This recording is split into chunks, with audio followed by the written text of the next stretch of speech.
Soy el pastor Iván Torres de la Iglesia Fuente de Agua Viva de Luquillo. Y yo, la pastora Ivonne. Gracias por conectarte con nosotros. Prepara tu corazón para esta palabra que vas a recibir porque va a cambiar tu vida en el nombre de Jesús. Diga conmigo, a las armas. Diga conmigo, a las armas. Hermano querido, ciertamente, el miércoles pasado y anteriormente habíamos estado dedicados a esto, mucho también por una visión ofrecida a nosotros por nuestro pastor Otoniel, donde vemos que hay muchos frentes que se están utilizando para atacar al pueblo de Dios, en particular a la familia. Y esos lugares, esas cosas que están siendo atacadas, hermano querido, demanda que un pueblo, el pueblo del pacto, el pueblo de la palabra, el pueblo de la promesa, el pueblo que está destinado a traer la presencia de Dios en esta vida, en este mundo, nos vayamos a las armas. Y las armas de nuestra milicia no son carnales, sino poderosas en Dios para la destrucción de fortaleza. ¿Dónde está el pueblo esta mañana que se va a las armas de poderosas en Dios para vencer toda negatividad en la vida en el nombre de Jesús? Aleluya. Sí, Señor.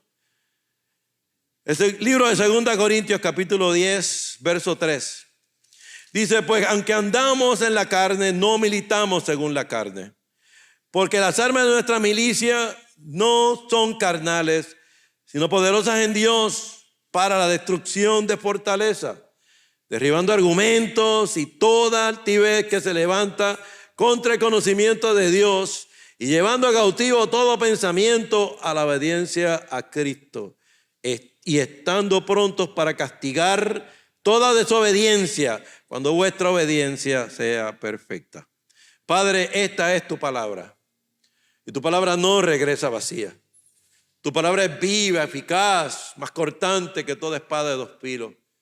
En esta mañana, Padre, gracias, buen Dios, por esta palabra, Señor. Concédenos que con todo tu de nuevo hablemos tu palabra. Mientras tú extiendes tu mano para que se hagan tus señales, tus sanidades y tus prodigios mediante el nombre de tu santo Hijo Jesús. Lo creemos hecho en el nombre de Jesús. Y el pueblo de Dios dice, las armas de nuestra milicia. Por eso era que ahorita nos fuimos marchando por ahí con la canción Soldado de Juan Luis Guerra. Porque tenemos una milicia. Diga conmigo, soy soldado. Diga, soy soldado. Observe cómo la iglesia completa se levantó y comenzó a marchar en esta hora. Porque tal vez usted no tiene un grado de sargento, pero usted y yo somos soldados de milicia. Somos soldados que tenemos que y un soldado defiende, un soldado protege, un soldado está dispuesto a atacar para unos valores poderosos que son los que tiene que defender. ¿Cuántos dicen amén a eso? Usted ve, Puerto Rico se ha distinguido con gente muy valerosa en las Fuerzas Armadas, como el 65 de Infantería. Y conocemos muchísimos casos donde hombres y mujeres han sido valientes, han dado su vida, han echado hacia adelante. De mi familia, mi abuelo Dionisio Navedo vio 3 de sus hijos ir a la guerra y venir heridos todos, pero con el orgullo de saber que se hizo lo que había que hacer, que se tomaron las armas. Curioso que mi tío Tito trajo un fusil japonés que de hecho le habían regalado, y cuando yo era niño lo veía y lo trataba de levantar, pero aquello era tan pesado que no podía con él. Y vimos esos rastros de esas cosas que tocaron nuestra vida, las armas. Soy soldado, tengo milicia y mis armas no son carnales, son poderosas en Dios para la destrucción de fortaleza. No me dieron un revólver o un arma física, me dieron una arma más grande, poderosa en Dios para la destrucción de fortaleza. Tú que nos estás viendo en esta hora, tienes arma para utilizarla correctamente para la destrucción de fortaleza, derribando argumentos, toda altivez que se levanta contra el conocimiento de Dios. Hay gente que quiere deteriorar el conocimiento de Dios, quiere que Dios no sea levantado. ¿Por qué? Porque hay unos valores poderosos y hay una unción poderosa y hay un Espíritu Santo que va a actuar y va a liberar y va a hacer lo que tiene que hacer cuando tú y yo tomamos las armas de nuestra milicia. Es nuestra milicia, es nuestra responsabilidad traer en medio nuestro toda palabra de Dios al respecto de algo. Derribando argumentos, toda altivez, llevando cautivo todo pensamiento a Cristo, a la obediencia. Llevando cautivo pensamiento a lo que dice Dios al respecto, a lo que dice el Rey al respecto, a lo que dice una palabra que no regresa vacía. Oye, estando prontos para castigar. Hay soluciones espirituales, nos está diciendo la palabra. Esas son las espirituales, no las intelectuales, son las necesarias y se logran poniéndonos delante de Dios. Yo no tengo ningún problema con la sabiduría convencional, con la intelectualidad, pero tenemos que reconocer, tenemos que saber, óigame bien, que hay una gran abundancia de recursos intelectuales. Hoy día, psicología, neurociencia, cosas buenas, hermano querido, cosas tremendas, psiquiatría, muchas cosas. Pero esto no ha detenido los suicidios, las otras cosas que están ocurriendo. Yo me pregunto cuál es la efectividad de esas otras armas, de esas otras formas de echar hacia adelante. Esto no ha detenido los suicidios y las otras cosas. Usted lo ve. Necesitamos herramientas espirituales, divinas para enfrentar esto. Necesitamos la palabra que no regresa vacía. Necesitamos entender que en un diálogo específico a veces Dios es el gran ausente. No se habla de lo que Él dice, no se habla de lo que Él esboza en su palabra, no se considera ese argumento. Y ahí tú y yo tenemos que entrar con nuestra milicia a derribar argumentos, a que se sepa el argumento divino. Porque dice claramente la palabra, ellos tienen que saber que hay profeta entre ellos. ¿Dónde están los profetas de Dios en esta hora? ¿Dónde está la gente que habla? Óigame bien, ¿dónde está la gente que habla por Dios? A veces la gente pregunta, ¿dónde están los profetas como Daniel? Y yo pregunto, ¿dónde está la gente que toma las armas para hablar de parte de Dios? ¿Sabe? El libro de 1 Corintios dice 13, verso 13. Dice, ahora permanecen la fe, la esperanza y el amor. Estos tres, pero el mayor de ellos es el amor. Permanecen tres cosas. La fe, la esperanza y el amor, pero el mayor de ellos es el amor. La esperanza está en el mismo medio. Fe, esperanza y amor. Yo voy a hablarte hoy de la esperanza como un arma, de la esperanza como algo que debemos nosotros tener para poder prevalecer, porque existen tres cosas. Tengo que fomentar la fe, la esperanza y el amor. La esperanza, la fe es la certeza de lo que se espera, la convicción de lo que no se ve. Si usted no espera nada, usted no puede tener fe, porque es algo que hay que tener para poder ejecutar la fe. La fe es la certeza de lo que se espera. Diga conmigo, yo espero lo mejor. Diga, yo espero que Dios haga algo. Aleluya. El libro de los Hebreos, capítulo 6, versos 18 y 19.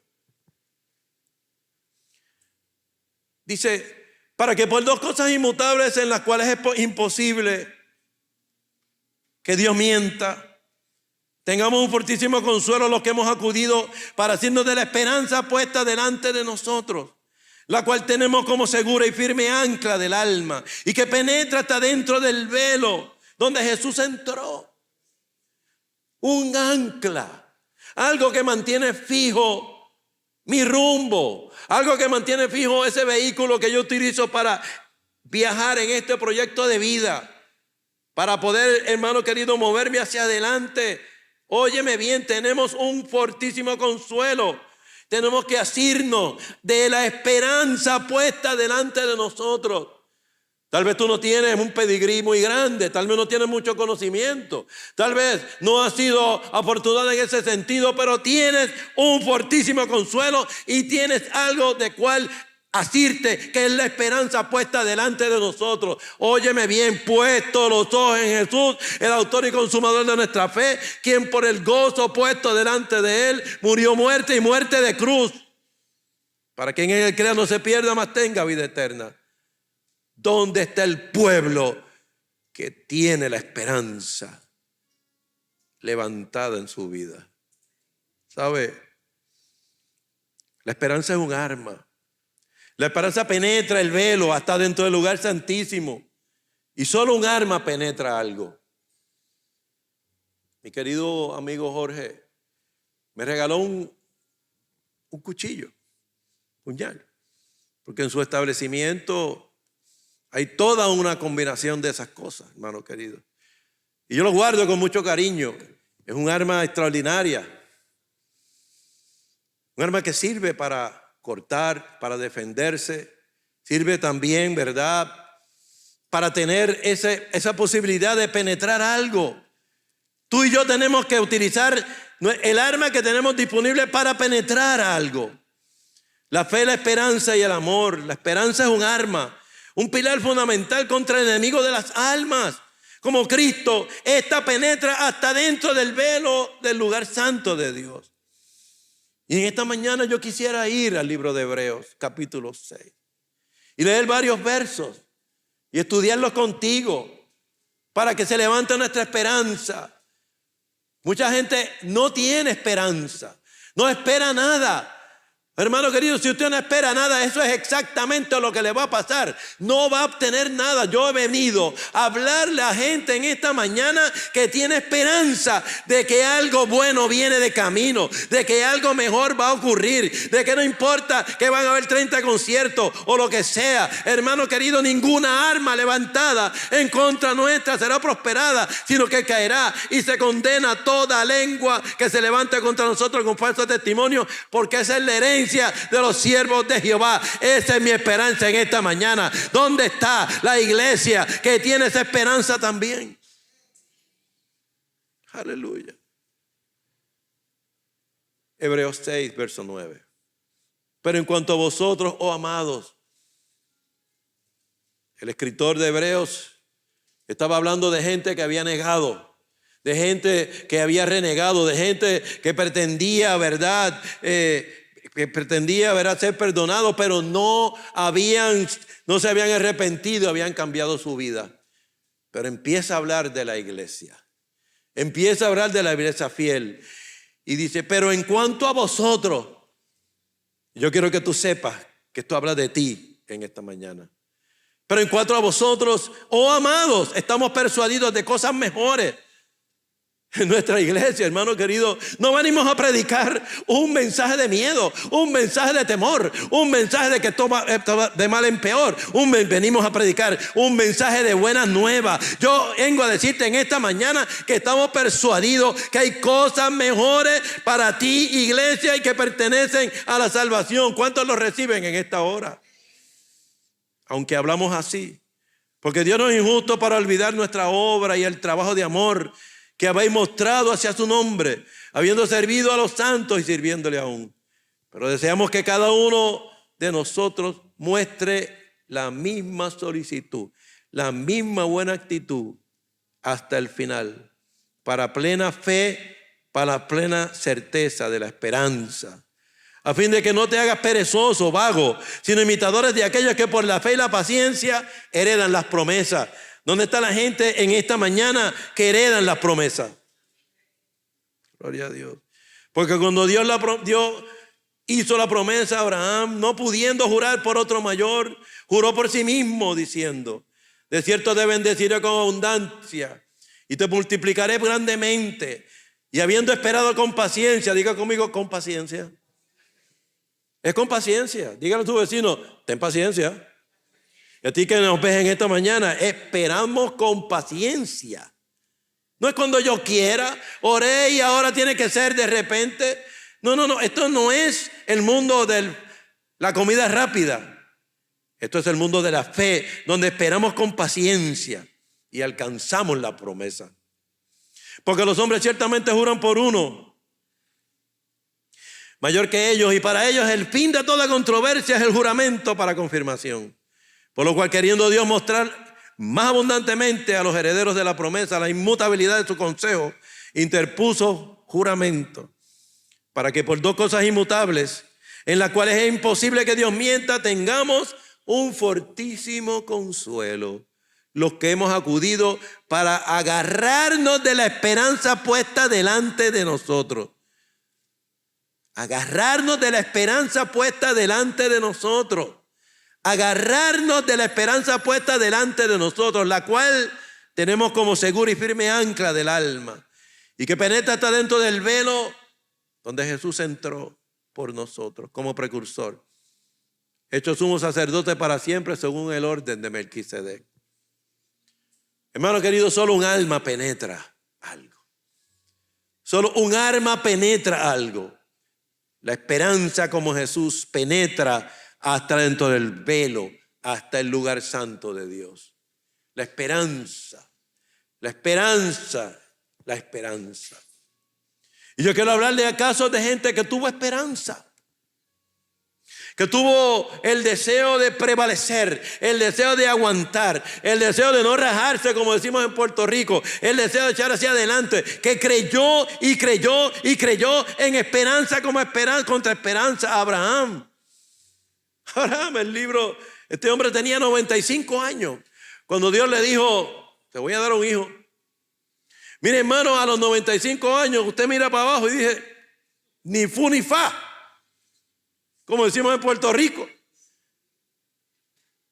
No, hermano querido, pero él dijo, dice el libro de Romanos 4:18, Abraham creyó en esperanza contra esperanza para llegar a ser padre de mucha gente. Conforme a lo que se le había dicho, así será tu descendencia. Y no se debilitó en la fe al considerar su cuerpo. 95 años. Hay cosas que no funcionan. A los 95 años le cambiaron el nombre de Abraham a Abraham, que quiere decir padre de mucha gente, pero no tiene a nadie. La gente se reía de él porque ¿cómo que tú eres padre de mucha gente si tú no tienes ni siquiera un hijo? Lo único que tiene es un siervo. Y Abraham necesitaba un legado, pero no tenía un legado, pero ya se llamaba Abraham. Pero él creyó en esperanza contra esperanza. En esperanza contra esperanza. Creyó en esperanza y siguió creyendo en más esperanza. Y siguió creyendo en más esperanza. Y hoy día es el padre de nuestra fe. Aleluya. Y yo no sé si tú se burlan de ti porque tú has decidido que tú te vas a llamar de cierta forma que habla de un logro en tu vida. Y hay gente que dice, pero si tú no sabes que tu familia es esto y es esto. Pero tú decidiste como Abraham tener un legado. Lo mismo le pasó a Pablo en Hechos 27. Pablo andaban por 13 días en un mar y aquello, tormenta se llamaba Euroclidón. Y aquella gente se estaba muriendo, tuvieron que tirar un montón de cosas al mar. Aquella gente estaban asustados. Óigame bien, había olas, había viento, había toda suerte de cosas negativas en aquel mar. Pero Dios le dio esperanza a Pablo. Dios le dio esperanza a Pablo. Uno le dio esperanza a 250 que iban en aquel barco. Uno le da esperanza a 250. Óyeme bien, tal vez tú eres el único que le va a dar esperanza a tu familia completa, que no entiende cómo tú vas a hacer eso. Óyeme bien, dice la Biblia, Hechos 27:22. Pero ahora os exhorto a tener buen ánimo, pues no habrá ninguna pérdida de vida entre vosotros, sino solamente de la nave. Porque esta noche, diga conmigo, esta noche ha estado conmigo el ángel de Dios, de quien soy y a quien sirvo. Diciendo Pablo, no temas, es necesario que comparezcas ante César. Y aquí Dios te ha concedido todos los que navegan conmigo. Óyeme bien, escúchame bien. Tú que estás conmigo en esta hora. Yo, tal vez este barco que dirigimos, se le caigan cosas en el camino. Pero vamos a pasar el otro lado. Porque Dios me dijo, te voy a decir, largo es tu camino. Vas a seguir predicando, vas a seguir creyendo. Óyeme bien, uno le da esperanza a 250. Esta noche Dios me ha dicho, óyeme bien, no temas, es necesario que vayas a predicar y Dios te ha concedido todos los que navegan contigo. Y cuando usted se acerca a una iglesia como esta, donde predicamos el evangelio de Jesucristo, donde sacamos las armas de nuestra milicia, donde le creemos a Dios, óyeme bien, vamos a pasar al otro lado, porque esto es un mensaje de vida, un mensaje de poder, un mensaje de que vamos con esperanza, de triunfo en triunfo, de victoria en victoria. Tal vez te mandaron unas cartas, recibiste unas cartas en estos días bien negativas, recibiste unas cartas que te están deportando, que estás perdiendo el trabajo, que ya no tienes eso que puedes, que tenías, que necesitas para vivir. A rey Ezequías le pasó lo mismo. En 2 Reyes 19 le pasó lo mismo. Aquel hombre vinieron unos embajadores bien elegantes y le trajeron unas cartas y le decían, mira, o entregas el reino o aquí los vamos a matar a todos. Mira lo que le pasó a todos esos otros reyes. Esas eran las cartas que le habían enviado. Yo no sé si tú tienes una carta como esa, pero aquel hombre, dice la Biblia, tomó Ezequías las cartas de manos de los embajadores y después que las hubo leído, subió a la casa de Jehová y las extendió, las puso delante de Jehová y oró Ezequías delante de Jehová. Aquel hombre trajo las cartas de amenaza, las cartas que decían que la van a matar, que le van a quitar todo, que él era el rey. Y él dijo, yo se las voy a poner en las manos a Dios. Óyeme bien, coge esa carta que te han dado, coge esa carta y tráeselo a la casa de Dios en esta mañana. El verso 29 dice, Dios le habló. Dios le habló. ¿Cuántos saben que Dios está hablando en esta mañana? Y esto te daré por señal, oh Ezequías, este año comerás lo que nacerá de suyo. El segundo año lo que nacerá de suyo vas a volver a comer. Y el tercer año también vas a comer. Óyeme bien, tráele la carta a Dios, tráele la carta a Dios, porque Dios te está diciendo en esta hora, vas a comer este año, vas a comer el año que viene y vas a comer el tercer año, porque la esperanza, óyeme bien, no avergüenza. ¿Cuántos dicen amén en esta hora? Ezequías tuvo esperanza. La viuda de Sarepta y el profeta. 1 Reyes 17.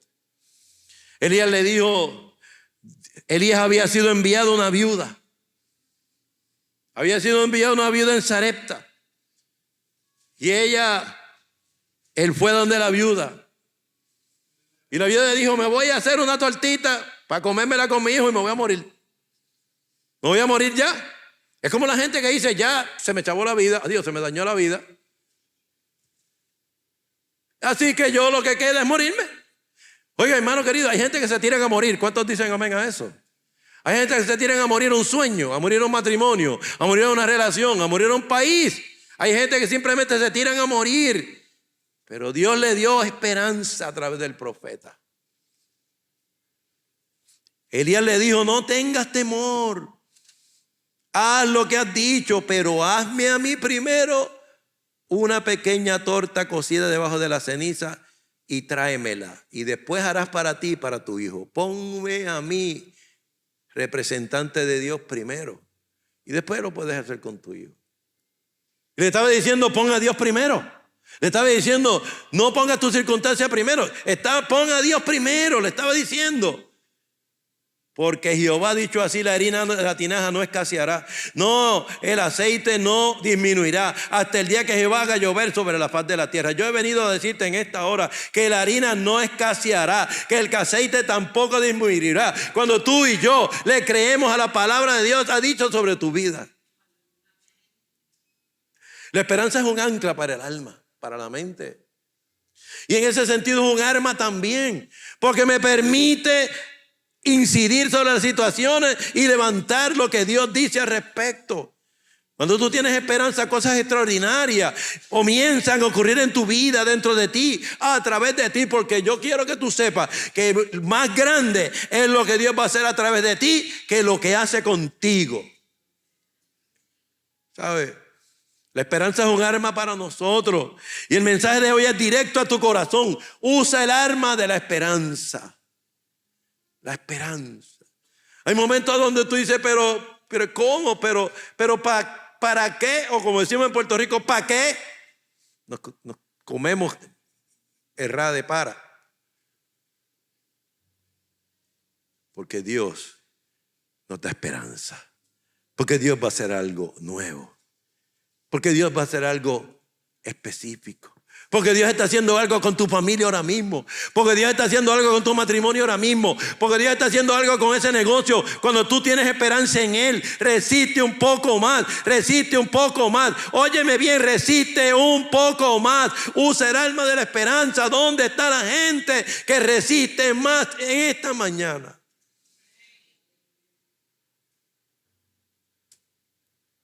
¿Sabe? Hay gente a punto de tirar la toalla. Dígale a su vecino, resiste un poco más. Dígaselo al otro ahora, resiste un poco más. Resiste. A ti que nos estás viendo en esta hora te digo, resiste un poco más. A ver, la esperanza te dice que hoy es mejor que ayer para ti. Que hoy es mejor que ayer para ti, para tu familia, para tu ministerio, para tu país. Óyeme bien, hoy es mejor que ayer. Hoy es mejor que ayer. La esperanza dice que Dios va a hacer algo más grande. Algo bueno va a ocurrir en tu vida. Confía en Dios. Algo bueno va a pasar. Algo bueno va a pasar. Algo bueno está pasando. Algo bueno está ocurriendo. Algo bueno se está dando. Algo bueno está pasando. Usted está aquí en la casa de Dios, adorando al Rey de Reyes y Señor de Señores. Está aquí mostrando su fe. Está aquí mostrando que usted cree, que usted decidió darle la espalda a muchas cosas para venir a escuchar un mensaje de fe. Dios va a cumplir su propósito en ti. La obra que Él ha comenzado, Él la habrá de terminar. Él no es hombre para que mienta, ni hijo de hombre para que se arrepienta. La esperanza dice que Dios va a hacer algo más grande. Y tenemos que tener esperanza porque la esperanza no avergüenza. Podrán decirme muchas cosas, podrán hablar cosas, podrán criticar. Óyeme bien, pero la esperanza que yo tengo en mi Dios no me va a avergonzar. Él cumplirá su propósito en mí y la obra que Él ha comenzado, Él la habrá de terminar. Estamos llamados a creer en esperanza contra esperanza, porque la Biblia dice que la esperanza no avergüenza. Por eso yo no puedo perder la esperanza. Por eso yo predico la esperanza en un Cristo de la gloria, en una palabra que no regresa vacía. Óyeme bien, Él cumplirá, Él lo va a hacer, Él lo ha hecho y lo seguirá haciendo. ¿Cuántos dicen amén en esta mañana? Yo no sé si yo vine a predicarte a ti, pero hoy te hablo de esperanza. Hoy te hablo que hay esperanza, hay algo bueno, hay algo grande, hay algo que está pasando. Dios lo está haciendo, Él está aquí. El libro de Romanos capítulo 5 nos habla. Justificados por la fe tenemos paz para con Dios por medio de nuestro Señor Jesucristo. Por quien también tenemos entrada por la fe a esta gracia en la cual estamos firmes y nos gloriamos en la esperanza de la gloria de Dios. En la esperanza de que hay una gloria de Dios que se manifiesta con poder, que un solo y sabio Dios te manifiesta con poder, y hay esa esperanza de esa gloria postrera será mayor que la primera. Que todo lo torcido se endereza, que todo lo áspero se allana, que todo camino tendrá que enderezarse y que todo monte tendrá que allanarse, y se manifestará la gloria de Dios en medio nuestro. ¿Sabe? Gloria a Dios.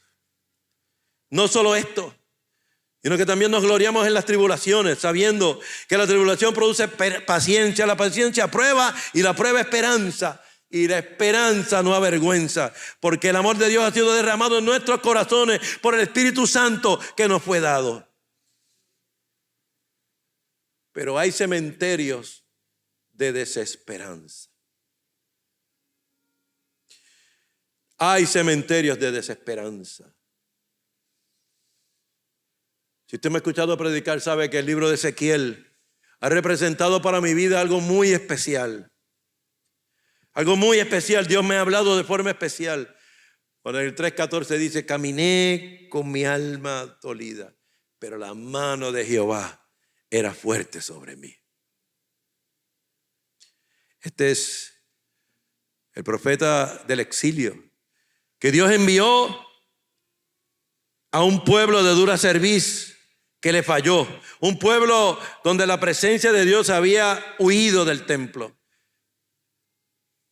Pero le dijo a Ezequiel, predica la palabra, porque es importante que haya profeta entre ellos. Yo no sé cuál es la circunstancia de tu familia, de tu empresa, de tu país, pero yo te quiero decir en esta hora, tiene que haber profeta entre ellos. Tiene que haber alguien que hable la palabra de Dios por Dios y que le hable claramente. Y Ezequiel, Dios envió a Ezequiel a un valle, el valle de los huesos secos. Entonces estoy seguro que usted ha escuchado de este valle.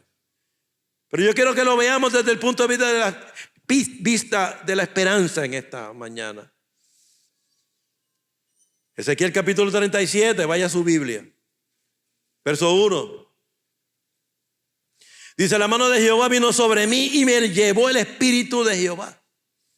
Y me puso en medio de un valle que estaba lleno de huesos. Diga conmigo, lleno de huesos. Ahora es importante que usted entienda, hermano querido, para el judío, para el hebreo, en el hueso es que está la esencia de la vida del hombre. Por eso fue que a Cristo no le quebraron los huesos, porque Él en la cruz no le quebraron los huesos y Él resucitó. Por eso le quebraban el hueso. Y Dios lleva a este profeta a un valle lleno de huesos secos. Y me hizo pasar cerca de ellos, dice el verso 2 de Ezequiel 37, por todo en derredor. Y aquí eran muchísimos, diga conmigo, muchísimos, sobre la faz del campo y por cierto secos en gran manera. Estaban sequecitos los huesos, sequecitos, no tenían ningún tipo de vida. Y me dijo, hijo de hombre, ¿vivirán estos huesos? Y dije, Señor Jehová, tú lo sabes. Y esa palabra, hijo de hombre, esa frase representa hijo de un hombre mortal, como tú y como yo. ¿Vivirán estos huesos? Y Ezequiel le dice, Jehová, tú lo sabes, Señor. Me dijo, profetiza sobre estos huesos y dile, huesos secos, oíd palabra de Jehová. Así ha dicho el Señor a estos huesos. He aquí, yo hago entrar espíritu en vosotros y viviréis. Y pondré tendones sobre vosotros y haré subir sobre vosotros carne y os cubriré de piel y pondré en vosotros espíritu y viviréis y sabréis que yo soy Jehová. Y Ezequiel dice en el verso 7, profeticé, obedeció como le había sido mandado. Y hubo un ruido mientras yo profetizaba. Y aquí un temblor. Y los huesos se juntaron, cada hueso con su hueso. Y miré, y aquí tendones sobre ellos. Y la carne subió, y la piel cubrió por encima de ellos. Pero no había en ellos espíritu. Y Dios me dijo, profetiza. Profetiza. Al espíritu, profetiza.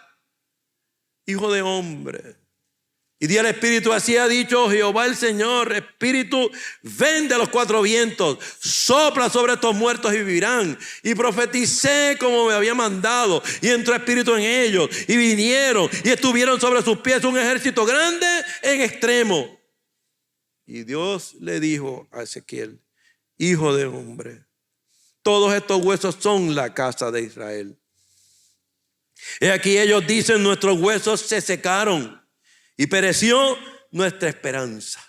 Nuestros huesos se secaron y pereció nuestra esperanza. Y somos del todo destruidos. Somos del todo destruidos. Aquel pueblo había perdido esperanza en Dios. Y se habían secado. Se habían secado. Se habían secado. Dios compara los huesos secos de Israel con un pueblo. Es decir, que un pueblo sin esperanza es como un hueso seco y sin vida.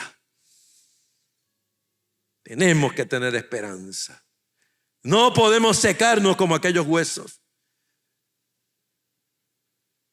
Y el verso 12 dice: por tanto profetiza y diles, así ha dicho Jehová el Señor, y aquí yo abro vuestros sepulcros, pueblo mío, y os haré subir de vuestra sepultura, y os traeré a la tierra de Israel, y sabréis que yo soy Jehová, cuando abro vuestros sepulcros, y os saqué de vuestra sepultura, y pondré mi espíritu en vosotros, y viviréis, y os haré reposar sobre vuestra tierra, y sabréis que yo Jehová hablé, y lo hice, dice Jehová. Dele un aplauso a ese Jehová. Óyeme bien, que te dice en esta mañana: profetiza, profetiza, profetiza, profetiza, profetiza, profetiza, profetiza.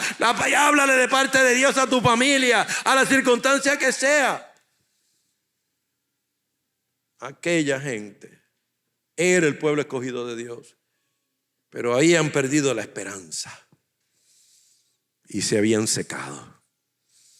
No podemos secarnos.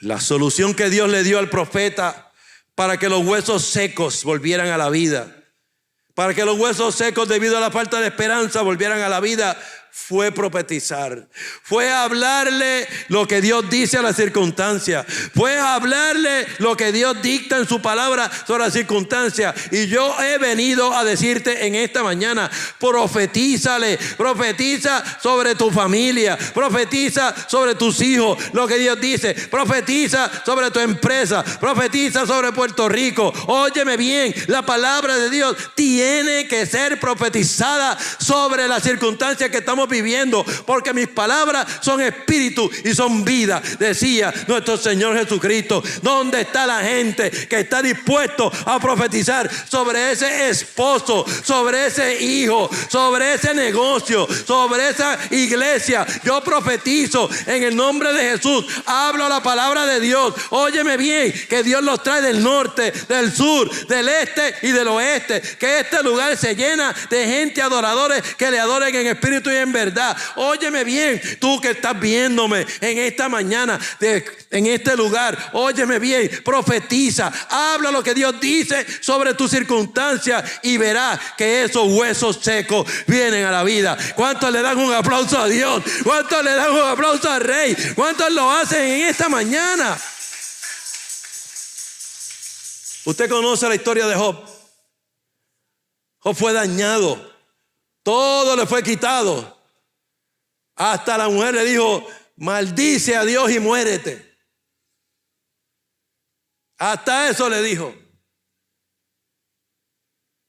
Pero usted una y otra vez podrá ver a Job quejarse al principio del capítulo, pero lo va a ver terminar dándole gloria a Dios, dándole gloria al Rey, dándole gloria al Rey, al punto que él dice en un momento: pero yo sé que mi Redentor vive, yo sé que mi Redentor vive.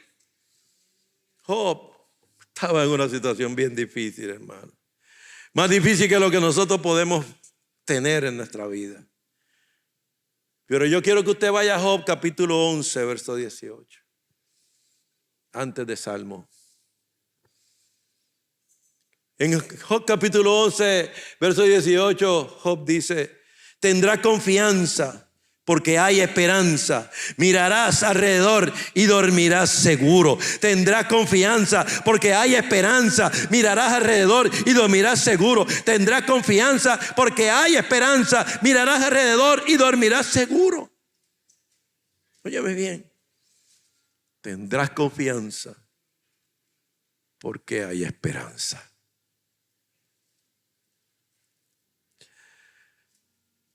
Esa palabra confianza significa estar seguro, estar sin temor, porque hay esperanza.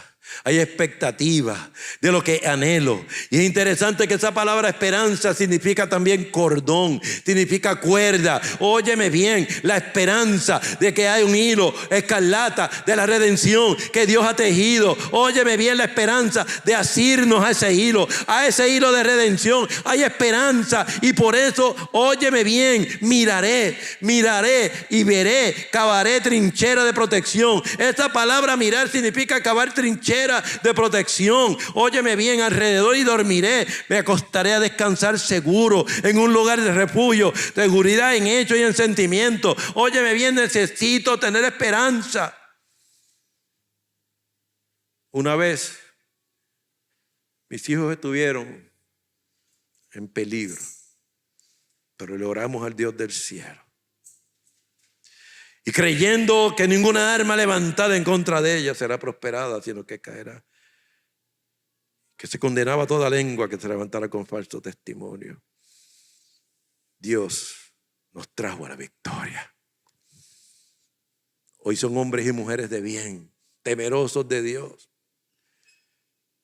Porque como dice Job, capítulo 11, verso 18, en la versión Palabra de Dios para Todos, vivirás confiado porque tendrás esperanza. Aun cuando tengas problemas, dormirás tranquilo.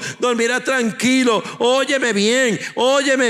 Ese hijo por quien te preocupa, esa hija, ese nieto, ninguna arma levantada en contra de ellos será prosperada, sino que caerá y se condena a toda lengua que se levante contra ellos con falso testimonio. Óyeme bien, hay ángeles, arcángeles, serafines y querubines enviados ahora mismo para protegerlos. ¿Cuántos lo creen en esta mañana? ¿Cuántos tienen esperanza de que así es? ¿Cuántos tienen esperanza de que ahora mismo eso está pasando? ¿Cuántos tienen esperanza? Tendrás esperanza, tendrás confianza porque hay esperanza. El libro de Jeremías, capítulo 31, verso 16 dice: así ha dicho Jehová, reprime el llanto tu voz y las lágrimas de tus ojos, porque salario hay para tu trabajo, dice Jehová. Y volverán de la tierra del enemigo, y esperanza hay también para tu porvenir, dice Jehová. Y tus hijos volverán a su propia tierra. Óyeme bien, hay salario para tu trabajo, hay esperanza para tu porvenir. Esa es mi esperanza, hay esperanza para tu porvenir. Pero hay un hombre que Dios le dio una esperanza y luchó por ella. Un hombre que luchó por esta esperanza. En Génesis capítulo 28 tenemos al personaje de Jacob. Dios le había dicho a Jacob, que significa mentiroso, estas palabras: he aquí yo estoy contigo. Y te guardaré por donde quiera que fueres, y volveré a traerte a esta tierra, porque no te dejaré hasta que haya hecho lo que te he dicho. No te dejaré. ¿Cuántos reciben en esa palabra en esta mañana? No te dejaré hasta que haya hecho lo que te he dicho. Jacob luchó por su esperanza. Jacob luchó por esa esperanza, porque dice la palabra de Dios que su hermano lo estaba persiguiendo para matarlo. Que estaba persiguiéndolo para matarlo por el asunto de la primogenitura que Jacob se había robado. Y se quedó solo. Y luchó con él un varón. Hasta que rayaba el alba. Cuando el varón vio que no podía con él, tocó en el sitio del encaje del muslo y se descoyuntó el muslo de Jacob mientras con él luchaba. Y el varón dijo: déjame porque raya el alba. Y le respondió: no te dejaré si no me bendices. Y el varón le dijo: ¿cuál es tu nombre? Y él respondió: Jacob, que significa mentiroso. Y el varón le dijo: no se dirá más tu nombre Jacob, sino Israel, príncipe de Dios, porque has luchado con Dios y con los hombres y has vencido. Óyeme bien, hay una esperanza y tú y yo tenemos que luchar por esa esperanza. Tenemos que, óyeme bien, irnos a las armas. Óyeme bien, tenemos que luchar por ella como Jacob. No te rindas. Resiste un poco más. ¿Cuántos dicen amén a eso? Aquel hombre tuvo que trabajar con sus emociones para luchar por esa esperanza. Tuvo que compartimentalizar sus emociones y reacciones al punto de poder echar sus cargas a Dios en medio de la persecución, al punto de no dejar de llevar a cabo las respuestas humanas que él tenía que hacer, al punto de reconocer un elemento de justicia y compasión de su hermano ante la pérdida de las bendiciones, de las bendiciones, y tuvo que estar preparado para un ataque, aunque la única defensa que él tuviera fueran sus dos fuertes brazos. Jacob luchó con aquel ángel y no lo soltó. Y no lo soltó. Y el ángel decía, pero déjame ir.